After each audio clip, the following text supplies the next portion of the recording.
Is it more likely the Pittsburgh Steelers will go undefeated this season, or the Penn State Nittany Lions will finish winless?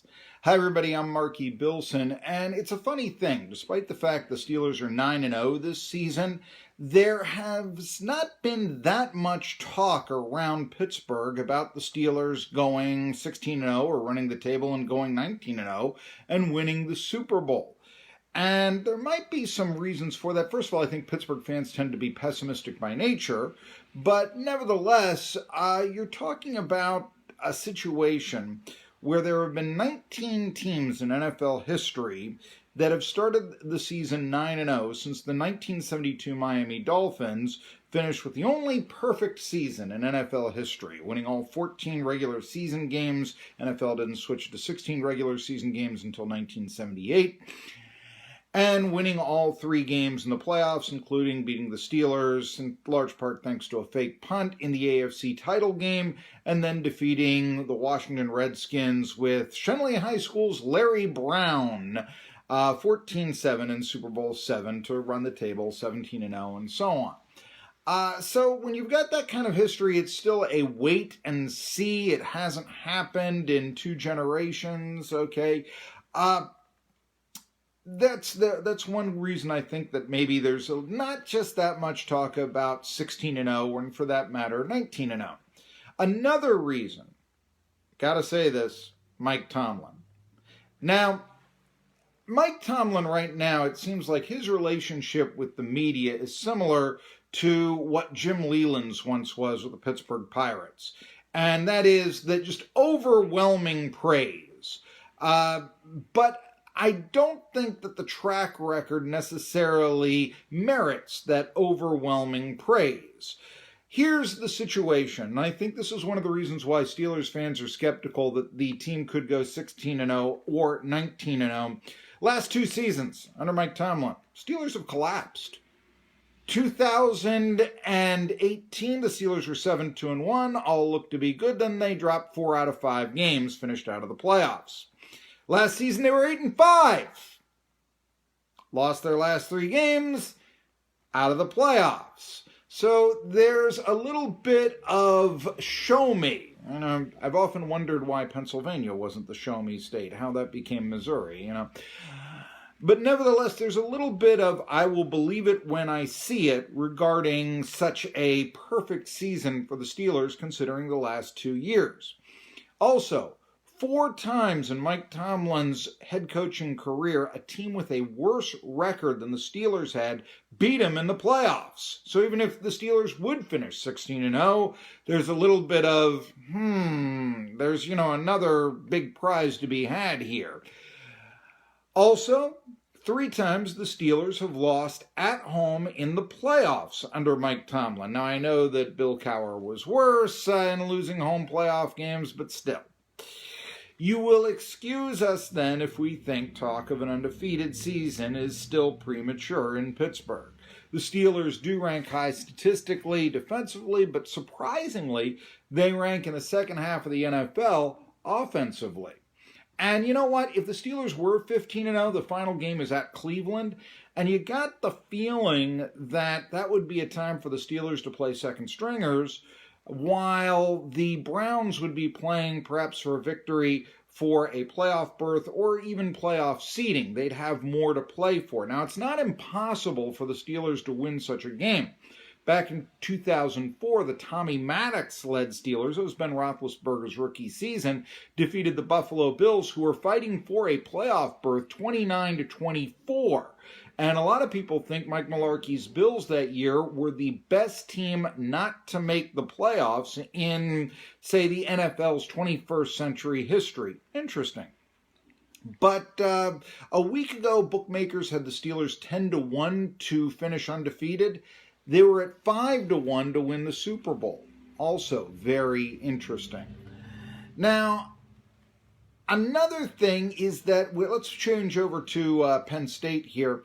There hasn't been a whole lot of talk about Penn State going winless either, and that's ironic because internet discussions about Mike Tomlin, when people would say, well, if you want to fire him, who should you replace him with? a lot of that deal, they would say James Franklin, and that would kind of shut the Tomlin critics up. Whereas usually Tomlin coaching replacements would be, oh, that's absurd, his fans would say, that sort of thing. But that's an interesting study in fandom that not a whole lot of Steeler fans are saying, yeah, 16-0, but not a whole lot of Penn State fans are saying, oh, 0-8.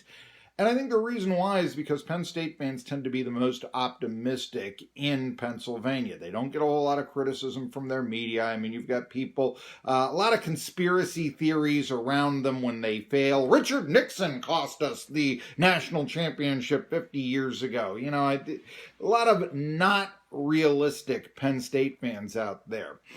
But the fact of the matter also is Penn State doesn't have any teams left on their schedule with winning records, and it's just hard to believe that a team that began the season ranked 7th, 5th straight year Penn State has been ranked in the top 10 at some point in the season, could finish winless. But you know what? Preseason rankings mean absolutely nothing. Look at Florida State's number 3 ranking 3 years ago to begin the season. Here's what does mean something. Penn State has allowed more sacks than any other team in the Big Ten. They've allowed 15 on the season in 4 games. Meanwhile, Iowa, today's opponent for the Nittany Lions, have only allowed 3 sacks all year. That's the least amount of sacks allowed by any Big Ten team this year. Now, protecting the passer has always been the Achilles heel of the Nittany Lions dating back to the Christian Hackenberg days. So, if in this pick'em game against Iowa that holds up and Penn State starts 0-5, that would mean the Nittany Lions would have their first losing season since 2004. Their upcoming games would be road games against Michigan and Rutgers. Not world beaters, but still road games. Then a home game against Michigan State, another struggling Big Ten team.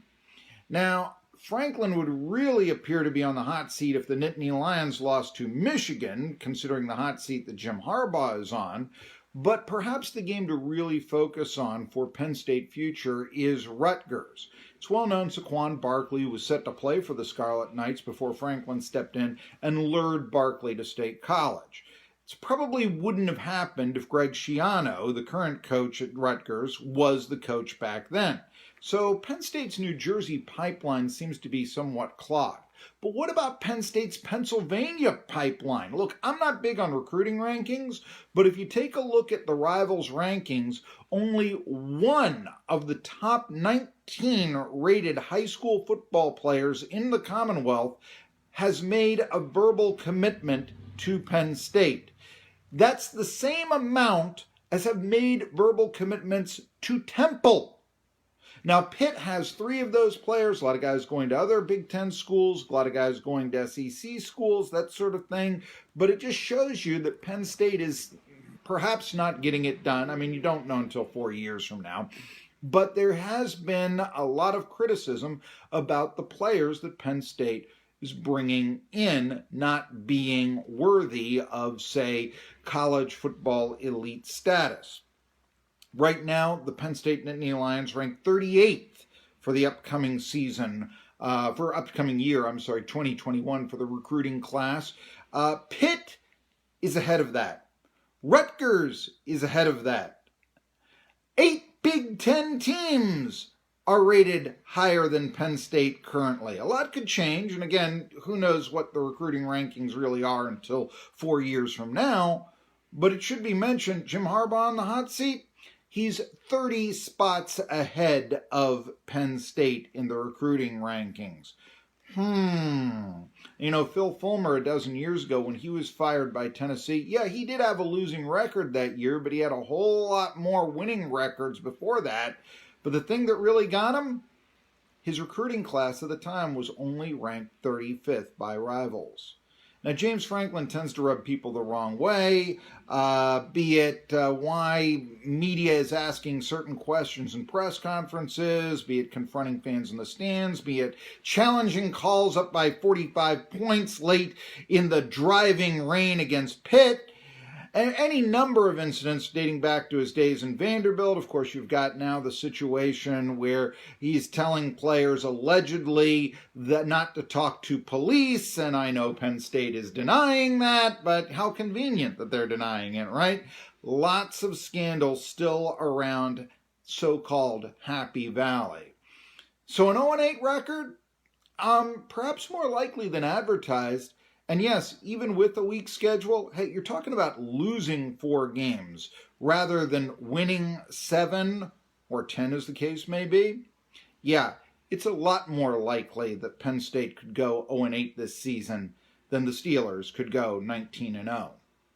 I'm Marky Bilson. I ask you to follow me on YouTube and Medium as well. And until next time, when I will be talking about Phil Fulmer's contract extension at Tennessee. Yeah, I try to do both Western PA and Tennessee sports media. I'm Marky Bilson.